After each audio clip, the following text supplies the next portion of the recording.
I'm a London taxi driver. We've been having issues regarding the parking in the drop-off zones at St Pancras station. There are lots of vehicles that just sit there, either waiting for passengers to arrive, or they're looking to try and pick up passengers on their apps, hoping to be the nearest one to the station entrance.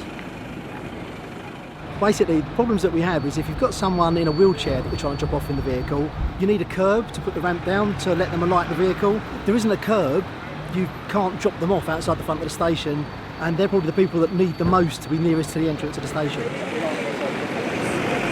A lot of people are travelling with children. They now have the issue of trying to manoeuvre their children or an infirm person between the vehicles that may just suddenly start moving, not see a young child in front of them. They've then got to unload their cases. It all becomes very difficult. I think personally quite dangerous. Quite dangerous for cyclists as well as they're going around. It's a never-ending list really. We just want someone to actually try and help deal with the situation.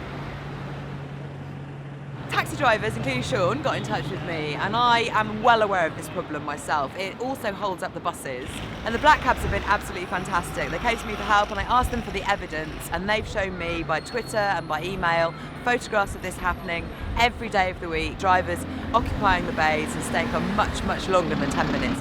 So it's causing chaos and all kinds of trouble for everybody. So what I've done is I've gone back to Camden and said, look, what are your reasons for not enforcing the parking here? And what they said to me was that Eric Pickles, the former local government secretary, has a thing against parking restrictions. And what he did in April this year, he brought in a new regulation that said anywhere that there's parking, all drivers have to be given a 10-minute grace period before they can be fined or stopped or anything like that. I've been through the laws, I've been through the regulations, and I think I found a gap. There's a separate clause in legislation that names terrorism risks, and that isn't named in the regulations that give the grace period. So I've put that to Camden and suggested that they might look into making the traffic order again, but making it on that basis.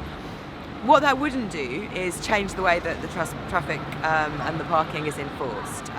It wouldn't mean people would have to be suspected of being a terrorist. There'd be no discrimination. It would simply mean all drivers couldn't stay longer than 2 minutes and there would be no grace period. So hopefully that will work. The second thing I've suggested as a last resort is, if you can't make the legal argument, to put in a system of charges here, so that if people stay longer than 2 minutes, it costs them, like it does at an airport, £5, £10 a minute.